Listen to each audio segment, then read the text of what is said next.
ये कहानी एक लड़की की है जिसका जन्म अमेरिका के इडाहो राज्य की पहाड़ियों में हुआ। एक ऐसी जगह जहां सड़कें कम थीं, कानून की आवाज़ नहीं पहुंचती थी और सरकार पर भरोसा करना गुनाह माना जाता था। उसका नाम तारा था। वो किसी स्कूल में कभी नहीं गई, किसी अस्पताल में उसका रिकॉर्ड नहीं था और कई सालों तक कागज़ों में उसका कोई अस्तित्व ही नहीं था।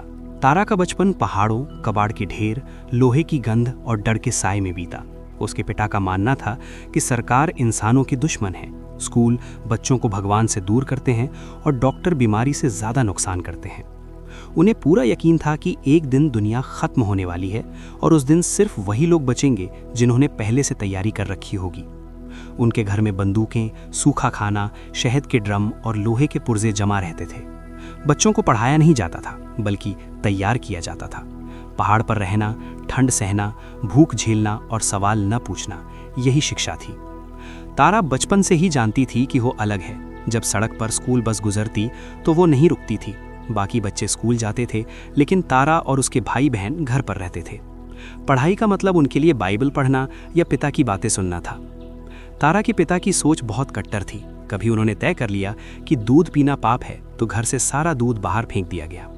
कभी उन्हें लगा कि सरकार हमला करने वाली है, तो बच्चों को जंगल में भागने की ट्रेनिंग दी गई। रात में अगर पुलिस आ गई तो क्या करना है, इसकी रिहर्सल होती थी। डर तारा के बचपन का हिस्सा था, लगातार डर। डर सरकार का, डर डॉक्टरों का, डर बाहर की दुनिया का। उसकी माँ एक अलग ही दुनिया में जीती थी। बाहर से वो शांत और कोमल दिखती थी, लेकिन अंदर से डरी हुई थी। धीरे धीरे वो जड़ी बूटियों की मदद से इलाज करने लगी और फिर दाई बन गई। बिना लाइसेंस, बिना ट्रेनिंग वो घर घर जाकर बच्चों की डिलीवरी कराने लगी। ये काम खतरनाक था, लेकिन उसके पिता इसे ईश्वर की इच्छा मानते थे। तारा ने बहुत कम उम्र में खून, दर्द और डर देख लिया था। उसने देखा कि कैसे उसकी माँ एक औरत की जान बचाने की कोशिश करती है और कैसे एक छोटी सी गलती जेल तक पहुंचा सकती है। उसके घर में चोट लगना आम बात थी। कबाड़ खाने में काम करते हुए उसके भाई बहन गंभीर रूप से घायल होते, लेकिन अस्पताल नहीं ले जाया जाता। कभी जड़ी बूटियां, कभी प्रार्थना, बस यही इलाज था। धीरे धीरे तारा समझने लगी कि उसका परिवार सामान्य नहीं है, लेकिन उसे ये नहीं पता था कि सामान्य होता क्या है। एक दिन उसके भाई ने ड्राइविंग लाइसेंस के लिए जन्म प्रमाण पत्र मांगा। तभी पहली बार ये एहसास हुआ कि कागजों में उनका कोई अस्तित्व नहीं है। सरकारी रिकॉर्ड में वे पैदा ही नहीं हुए थे। तारा के लिए ये अजीब था। वो जिंदा थी, सांस ले रही थी, पहाड़ों पर दौड़ रही थी, लेकिन सरकार के लिए वो कोई नहीं थी। यहीं से तारा के मन में पहला सवाल उठा, अगर कोई इंसान कागजों में मौजूद नहीं है तो क्या वो सच में मौजूद है?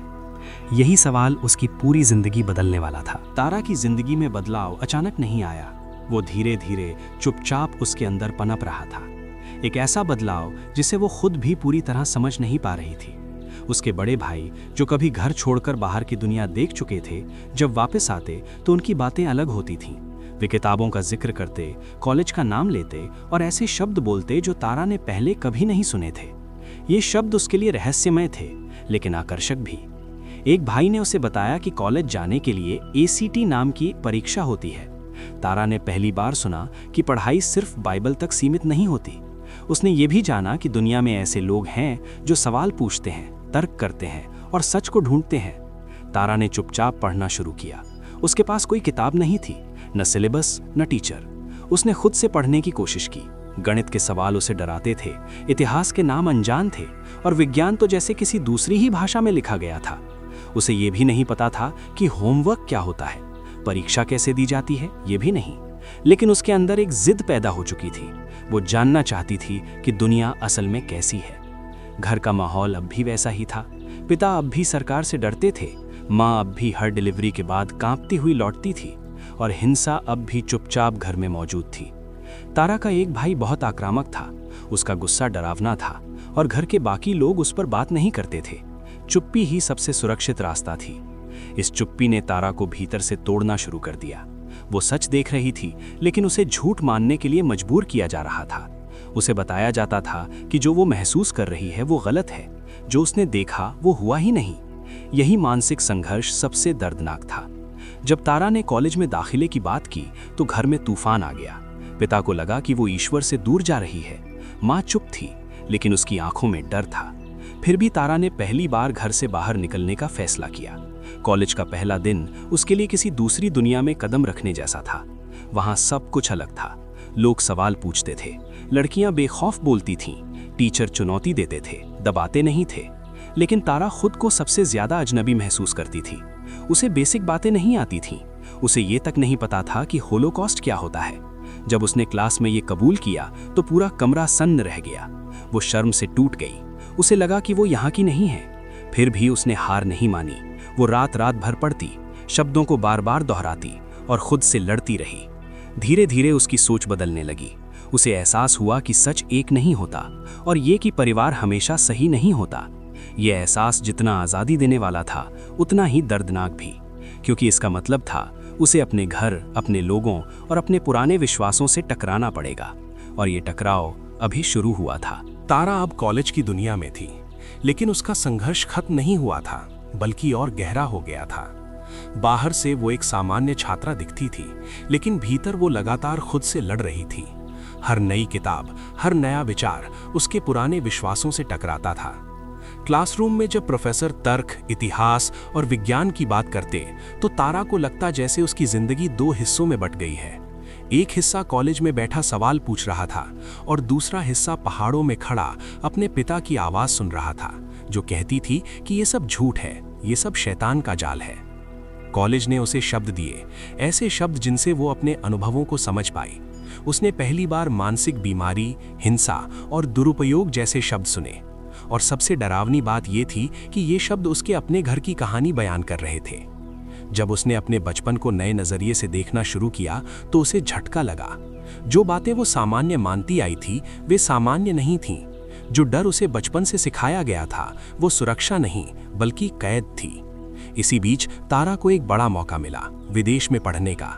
ये सपना असंभव सा लगता था। एक लड़की जिसने कभी स्कूल का मुंह नहीं देखा, अब दुनिया की सबसे प्रतिष्ठित यूनिवर्सिटीज की ओर बढ़ रही थी। जब वो पहली बार इंग्लैंड पहुंची तो उसे एहसास हुआ कि दुनिया कितनी बड़ी है। वहां कोई उसे उसके परिवार से नहीं जानता था। वहां वो सिर्फ एक छात्रा थी, न पहाड़ों की लड़की, न सरकार से डरने वाली बच्ची। कैम्ब्रिज में पढ़ते हुए उसकी सोच और तेजी से बदली। उसने इतिहास को कई नजरों से देखना सीखा। उसने जाना कि सच्चाई हमेशा एक जैसी नहीं होती और ये कि सवाल पूछना गुनाह नहीं होता। लेकिन जितना वो आगे बढ़ती गई उतना ही उसका परिवार उससे दूर होता गया। फोन पर बात होती तो पिता उसे याद दिलाते कि वो रास्ता भटक रही है। कुछ भाई बहन उसका साथ देते थे, लेकिन कई उससे नाराज थे। सबसे ज्यादा दर्द उसे तब हुआ जब उसने अपने परिवार के भीतर हुई हिंसा के बारे में खुलकर बोलना शुरू किया। उसने सच को नाम दिया और सच ने सब कुछ बदल दिया। परिवार ने उसका साथ देने के बजाय सच को नकार दिया। कहा गया कि वो झूठ बोल रही है, कि उसे बहकाया गया है, कि उसकी यादें गलत हैं। अब तारा एक असंभव स्थिति में थी। अगर वो सच के साथ रहती तो परिवार खो देती, और अगर परिवार के साथ रहती तो खुद को खो देती। ये सबसे कठिन चुनाव था। रातों में वो खुद से पूछती, क्या शिक्षा का मतलब यही है कि इंसान अपने अतीत से अलग हो जाए? वो जानती थी कि पढ़ाई ने उसे आज़ादी दी है, लेकिन इसकी कीमत बहुत भारी थी। फिर भी वो पीछे नहीं हटी, क्योंकि अब वो जान चुकी थी अज्ञान में लौटना संभव नहीं होता। और कहानी अब अपने सबसे भावनात्मक मोड़ की ओर बढ़ रही थी। तारा अब उस मुकाम पर पहुंच चुकी थी जहां पीछे लौटना नामुमकिन था। उसकी पढ़ाई सिर्फ डिग्रियों तक सीमित नहीं रही थी, उसने उसकी पहचान बदल दी थी। लेकिन यही बदलाव उसके परिवार के लिए सबसे बड़ा खतरा बन गया था। जब तारा ने पहली बार साफ शब्दों में ये कहा कि उसके साथ जो हुआ वो गलत था, तो घर में सन्नाटा छा गया। ये सन्नाटा शांति का नहीं था, बल्कि इनकार का था। परिवार के कुछ सदस्यों ने उससे नजरें चुरा लीं, कुछ ने सीधे कह दिया कि वो झूठ बोल रही है। उसे समझाया गया कि परिवार की इज्जत सच से ज्यादा जरूरी है, कि कुछ बातें दबा दी जाती हैं ताकि घर बना रहे। लेकिन तारा अब ये मानने को तैयार नहीं थी। वो टूटने लगी। बाहर से वो मजबूत दिखती थी, लेकिन भीतर वो लगातार खुद को समझाने की कोशिश कर रही थी कि उसने सही किया है। कई बार उसे शक हुआ, कहीं वो सच में गलत तो नहीं, कहीं उसकी यादें ही झूठी तो नहीं। ये मानसिक संघर्ष बेहद खतरनाक था। अपने ही अनुभवों पर शक करना, अपने दर्द को नकारना, ये उसे अंदर से खोखला कर रहा था। उसने मदद ली। पहली बार उसने किसी प्रोफेशनल से बात की। पहली बार किसी ने बिना जज किए उसकी बात सुनी। और पहली बार किसी ने उससे कहा, जो तुम्हारे साथ हुआ वो सच था। ये सुनना राहत भी था और पीड़ा भी। राहत इसलिए क्योंकि वो पागल नहीं थी, पीड़ा इसलिए क्योंकि इसका मतलब था कि उसका परिवार शायद कभी ये सच स्वीकार नहीं करेगा। समय के साथ रिश्ते टूटते गए, कुछ भाई बहन दूर हो गए, पिता से बातचीत लगभग खत्म हो गई, माँ बीच में फंसी हुई थी, एक तरफ बेटी का सच, दूसरी तरफ पति की दुनिया।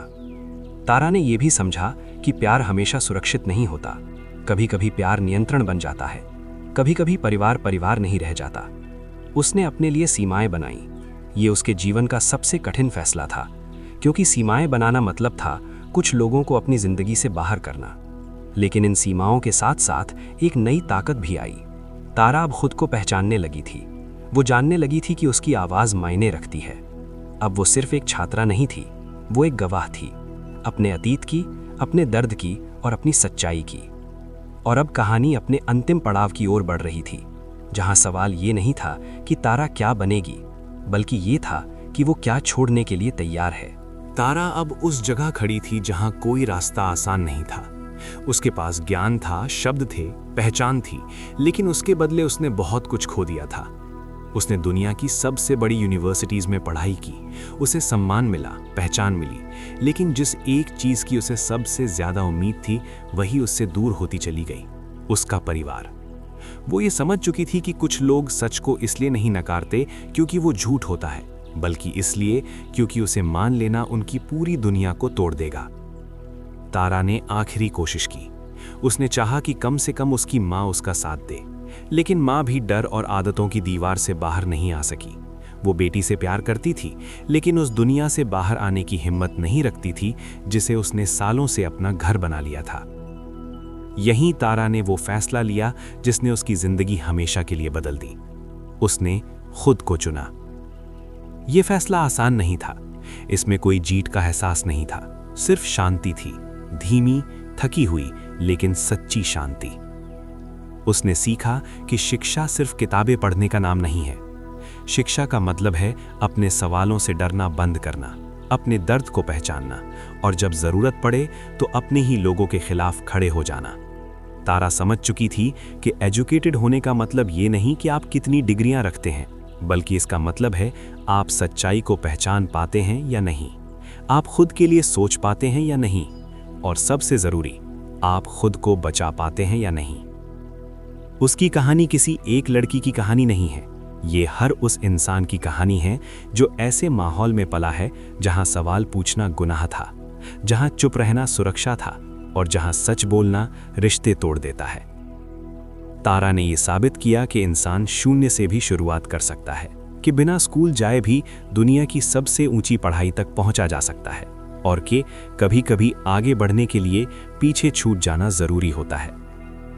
अगर ये कहानी आपको कहीं ना कहीं खुद से जोड़ती है, अगर आपने भी कभी अपने विचारों, अपने सपनों या अपने सच को दबाया है, तो याद रखिए, आपकी आवाज़ मायने रखती है, आपके सवाल गलत नहीं है और खुद के लिए खड़े होना स्वार्थ नहीं है, ये ज़रूरत है। अगर ये ऑडियो बुक आपको सोचने पर मजबूर करे, अगर ये आपको थोड़ा सा भी मजबूत बनाए, तो इसे आगे ज़रूर शेयर कीजिए, क्योंकि हो सकता है आपकी एक शेयर किसी और की ज़िंदगी बदल दे। धन्यवाद। सुनने के लिए नहीं, समझने के लिए, हृदय से।